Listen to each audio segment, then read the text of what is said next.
جتنے بھی کام برائی کے ہیں، اللہ کی مرضی کے خلاف جتنے بھی کام ہوں گے، رسول اللہ صلی اللہ علیہ وسلم کے طریقے سے ہٹ کر جتنے بھی کام ہوں گے، وہ سارے ہی بے حیائی ہے، وہ سارے ہی برے ہیں، وہ سارے ہی گناہ ہیں۔ اس لیے ہم لوگ قرآن کریم سے یہ پیغام لے کر جائے کہ ہم بے حیائی کو ختم کریں، بے پردگی کو ختم کریں، اور یہ اپنے گھروں سے شروع کرنا ہوگا۔ کوئی اگر آج کل کوئی کہہ دیتا ہے کہ جی میاں آپ کی بچی اتنی بڑی ہو رہی ہے اور اسکول میں اس طرح جا رہی ہے، ماننے کے لیے تیار نہیں ہے، لڑنے کے لیے تیار ہے۔ اور قرآن اور حدیث کیا کہہ رہی ہے؟ حدیث یوں کہہ رہی ہے کہ صبح صبح ان بچوں پر یا ان کوئی بھی ہو جو مردوں کی طرح عورت اپنے آپ کو بنا کر جا رہی ہے، اس کے اوپر اللہ کی لعنت صبح ہی، اللہ کا غضب صبح ہی۔ اب کبھی اس کی زندگی میں کبھی سکون آ سکتا ہے، کبھی وہ ایمان کے ساتھ رہ سکتی ہے؟ یہ بے ایمان جو ارتداد پھیل رہا ہے آج ہماری بچیوں میں، اس کی وجہ یہی تو ہے، ایمان تو ہم نے ختم کر دیا ہے ان کا، کیونکہ جب بے حیائی آئے گی تو بے ایمانی بھی آئے گی۔ تو اس لیے حدیث یوں کہہ رہی ہے، تو حضرت ابو ہریرہ یوں کہتے ہیں کہ یا رسول اللہ ہمیں بتا دو وہ کون لوگ ہیں، ہمیں تاکہ ہمیں معلوم ہو جائے۔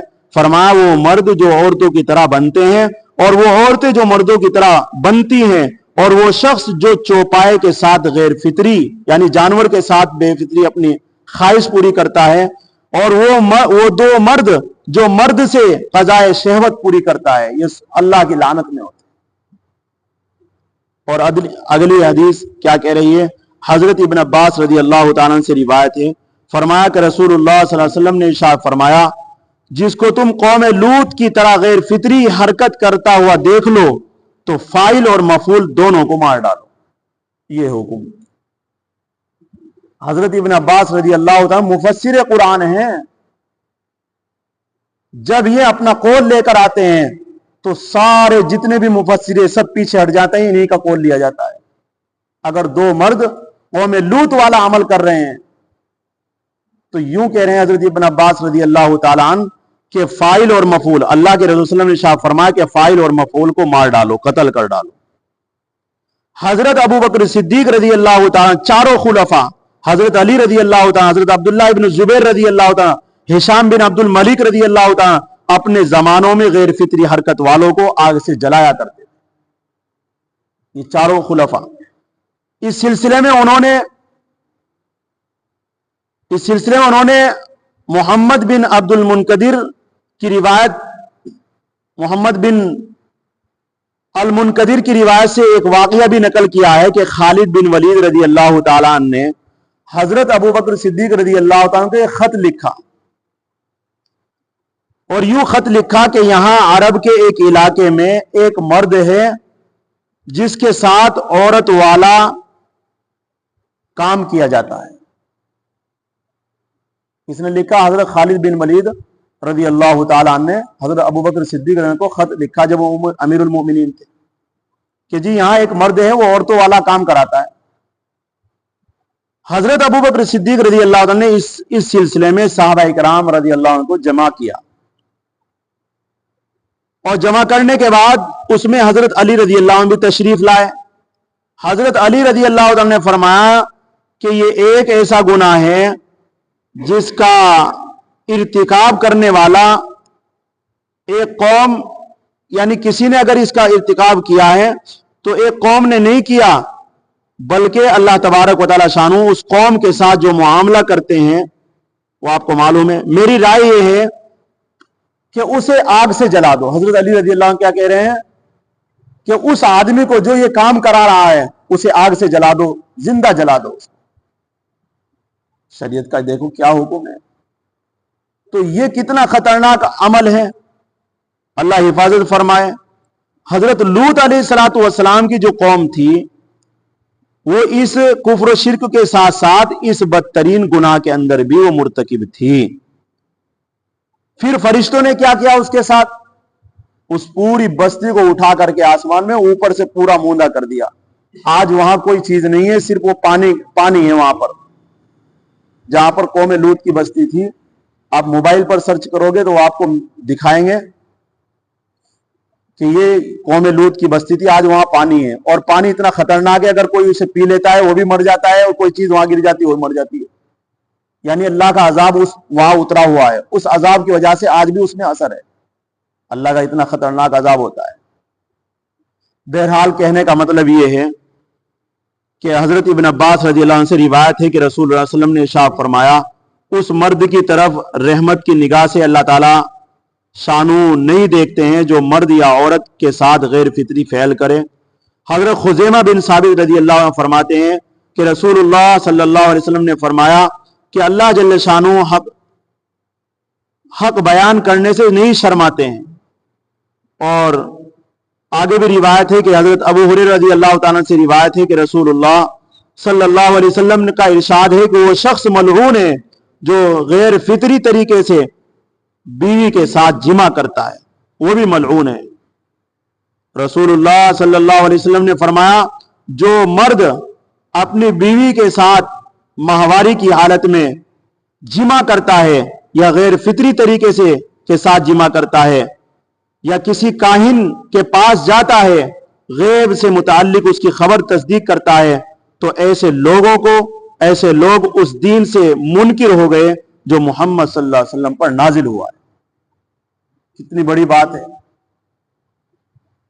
جو مرد سے خواہش پوری کرے, جو اپنی بیوی کے ساتھ ماہواری کی حالت میں جمع اور خواہش پوری کرتا ہے, ایسے ہی جو کسی کاہن سے, کسی پنڈت کے پاس جا کر کے خبر پوچھتا ہے میرے گھر میں لڑائی کیوں ہے, میرے گھر میں ایسا ہو رہا ہے, ارے اسے کیا معلوم.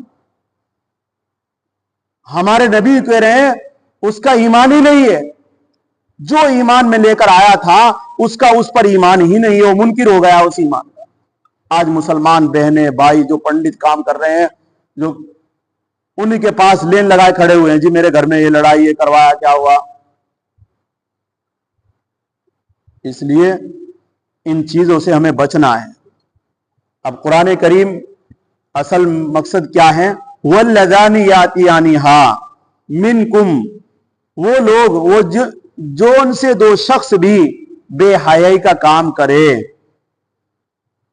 فَآذُوهُمَا, وہ چاہے شادی شدہ ہو غیر شادی شدہ ہو, سب کا حکم ایک ہی ہے کہ جو زنا والا عمل ہے اسی اعتبار سے اس کو سزا ہے. کام کرے تو تم میں سے ان دونوں کو اذیت پہنچاؤ, تم ان دونوں کو تکلیف دو, اور یہ تکلیف قاضی جج جو بھی فیصلہ کرے گا اس کے مطابق ہوگا. اس فیصلے کے بعد, اس اذیت کے بعد, اس تکلیف کے بعد اگر وہ دونوں توبہ کر لیتے ہیں, فَإِن تَابَا, اگر وہ دونوں توبہ کر لیتے ہیں, وَأَصْلَحَا, اپنی اصلاح کر لیتے ہیں, یعنی آئندہ کے لیے بالکل بچ جاتے ہیں, فَآرِضُوا عَنْهُمَا, قرآن یہ کہتا ہے پھر تمہیں انہیں برا نہ سمجھو, وہ برے نہیں ہیں, اب وہ اچھے ہو گئے ہیں توبہ کرنے کے بعد. اب انہیں درگزر کرو, اب انہیں لعن تان نہیں کرنا, انہیں غلط نہیں کہنا. فَآرِضُوا عَنْهُمَا, ان سے کوئی تعارض نہ کرو, یعنی انہیں چھیڑو مت, انہیں غلط مت کہو, انہیں درگزر کرو. ان اللہ کان تواب الرحیمہ, کیونکہ جو دو شخص اللہ کے سامنے رو لیتے ہیں, توبہ کر لیتے ہیں, اللہ ان کے روح پر اپنی رحمت ڈال کر انہیں معاف فرما دیتا ہے. یہ اللہ کی شان. آگے فرمایا انما التوبۃ علی اللہ, بے شک توبہ کا قبول کرنا وہ کس کے ذمہ ہے, اللہ کے ذمہ ہے. بھائی ہمارا کام تو صرف اللہ سے معافی مانگنا ہے, معاف کرنا کس کا کام ہے, اللہ کا کام ہے. انما التوبۃ علی اللہ, بے شک توبہ کا قبول کرنا اللہ کے ذمہ ہے. للذین یعملون السوء, ان لوگوں کے لیے جو کام کر بیٹھتے ہیں گناہ کا, بجہالت, جہالت کی وجہ سے. جہالت کی وجہ سے جو کلام پاک یہ بیان کر رہا ہے, جو لفظ لائے ہیں جہالت, اس سے پتہ یہ چلتا ہے کہ جو نہ بے خبری کے حالت میں گناہ کر لیتا ہے اسے تو اللہ قبول کر لیں گے اس کی توبہ کو, لیکن جو جان بوجھ کر رہا ہو اس کی توبہ کو قبول نہیں کریں گے. اس لفظ سے یہ معلوم ہوتا ہے. لیکن حضرات مفسرین اور صحابہ کرام کی اس لفظ کی تفسیر سے یہ معلوم ہوتا ہے کہ اللہ تبارک و تعالی توبہ کو قبول کر لیتے ہیں جو جان بوجھ کر بھی گناہ کرے یا نہ انجانے میں گناہ کرے. اور وہ یہ کہتے ہیں کہ جہالت کا جو لفظ ہے وہ اس وجہ سے ہے کہ جو ارادتاً گناہ کر رہا ہو، بغیر ارادے کے گناہ کر رہا ہو، وہ آخرت کی جو سزا ہے اس گناہ کے اوپر اس سے غفلت میں اس وجہ سے اس نے گناہ کر لیا ہے.